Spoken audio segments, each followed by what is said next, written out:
Olá pessoal, bom dia, tudo bom com vocês? Espero que esteja. Então, explicando para vocês o que é que eu estou fazendo hoje, porque eu estou dando aula de ciências. É o seguinte, vocês foram muito prejudicados na segunda-feira por conta dos feriados. O que é que eu estou fazendo? Eu estou tentando dar uma adiantada, porque não sei se vocês já perceberam, tem muitos capítulos de ciência ainda para a gente ver até o fim do ano.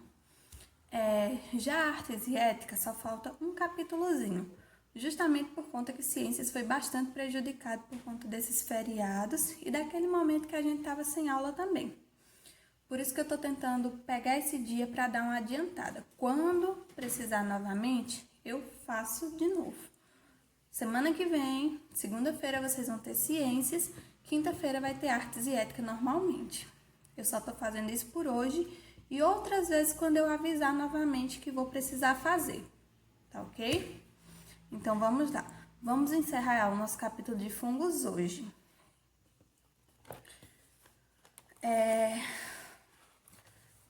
Página 85 no livro de vocês.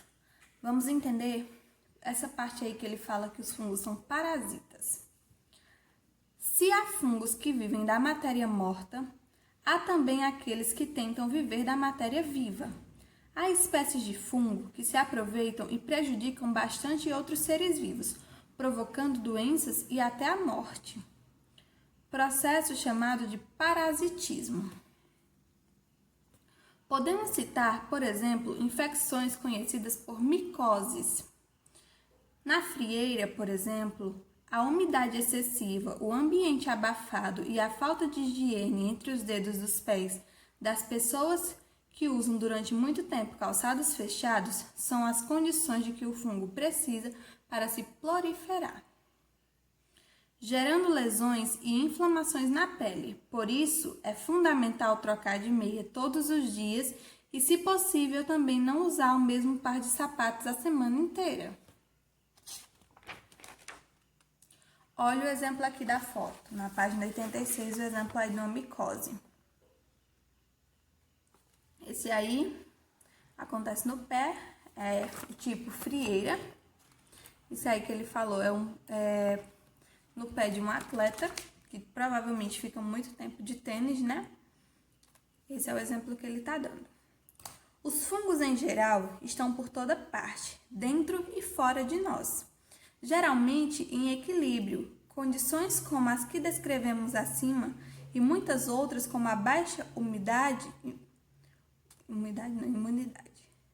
são o que permite um desenvolvimento desenfreado dos fungos, causando as infecções. Há casos em que pessoas, depois de muito tempo tomando antibiótico contra infecções de bactérias intestinais, apresentam infecções por fungo. Por quê?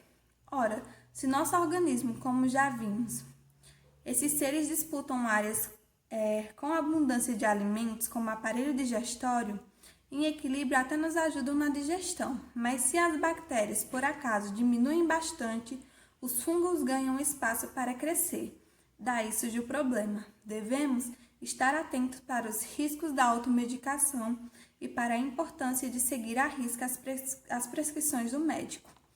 Ou seja, ele fala o seguinte: tanto as bactérias como os fungos, eles vivem no nosso corpo em equilíbrio quando tudo está bem, quando seu sistema imunológico está bom, quando tudo está tranquilo no seu corpo, eles vivem em equilíbrio. Mas se por acaso você tiver uma infecção causada por bactérias e você tomar esse antibiótico em excesso, você vai diminuir bastante as bactérias e aí vai dar espaço para os fungos.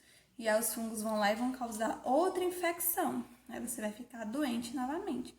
Por isso que é importante não se automedicar e sempre seguir ali direitinho o que o médico falou, principalmente se tratando de antibiótico. Outro exemplo de fungo parasita é o do gênero Cordyceps, que provoca uma sinistra e dolorosa morte às suas vítimas. Ele parasita outros animais, adentrando em seu corpo, sugando sua vida e mudando seus comportamentos. Se, por exemplo, uma aranha ou formiga entra em contato com os esporos desse fungo, dá-se então início a um processo de tortura que irá culminar em sua morte. Uma vez na superfície do corpo do animal, os esporos começam a germinar, ou seja, as ínfulas começam a se desenvolver. E até aí tudo bem. A formiga quase nem nota, mas quando elas furam a carapaça e atingem o seu interior, os micélios tomam conta e passam a se alimentar dos tecidos moles. Ou seja, a formiga, como a gente vê, ela tem aquela camada externa bem durinha. Então, os fungos eles vão ali, vão perfurando, até chegar na parte mais mole dela. E aí sim começa o terror para elas, né? Onde elas realmente vão ser levadas à morte. Outra característica, mutualismo. Há também os fungos que vivem com outros seres, estabelecendo uma relação mútua de benefícios. Ou seja, o que é esse mutualismo? Quando os dois seres se beneficiam, quando tem ali coisas boas para um e coisas boas para o outro. Então, o fungo ele também pode viver nessa relação. Esses são os mutualistas ou mutualísticos. Um exemplo não muito raro desse tipo de fungo na natureza é aquele envolvido na forma de líquens, que são uma associação entre fungos e algas. As algas realizam fotossíntese e fornecem energia ou seja, nessa relação entre as algas e os fungos, o que ocorre? Ocorre o mutualismo, porque os dois estão se beneficiando. Enquanto os fungos utilizam essas algas como uma espécie de moradia, essas algas elas recebem nutrientes e recebem também proteção da parte dos fungos. Então, isso é o mutualismo, são benefícios para ambas as partes. Vamos lá. Aqui ele tem só uma duvidazinha aqui do Aprenda Mais, se vocês quiserem ler, é bem importante ler essa partezinha depois, pode ser que caia na prova, então leiam. E vamos lá para o outro tópico, a utilidade dos fungos. Segundo os historiadores, o pão tem aproximadamente 12.000 anos. É um alimento que foi surgindo à medida que se avançava as técnicas na agricultura de grãos e na experiência com cereais, como a cevada, por exemplo. Inicialmente, ele era apenas uma massa dura e seca, que aos poucos foi manipulada até chegar ao pão que consumimos hoje. Muitas civilizações experimentaram formas próprias de prepará-lo, mas foi graças aos antigos egípcios que hoje podemos facilmente provar uma massa fofinha e saborosa. Não sejamos injustos. O trabalho, na verdade, é de bilhões de fungos unicelulares chamados de levedura. O mérito dos egípcios foi tê-lo descoberto. É claro que os egípcios não conheciam os micro-organismos como conhecemos, mas perceberam que a massa, quando umedecida, depois de certo tempo, inchava e ficava mais leve, fofinha, e provavelmente que tenham misturado parte dessa massa fermentada com outras frescas antes de assar e provocar o resultado. Não é difícil de entender por que essa receita é feita até hoje. O fungo ou levedo da espécie, ele coloca aqui o nome científico, responsável pela fermentação das massas, libera gás carbônico de dentro dela, conferindo porosidade e crescimento e a maciez. O fermento é, na verdade, uma composição de levedo, que ao se alimentar do açúcar libera gás carbônico e álcool. Durante o aquecimento da massa no forno, os fungos se proliferam, ingerindo o açúcar e o aminoácido encontrado na farinha de trigo. O processo se completa com a liberação do gás carbônico. O verdadeiro responsável pelo crescimento da massa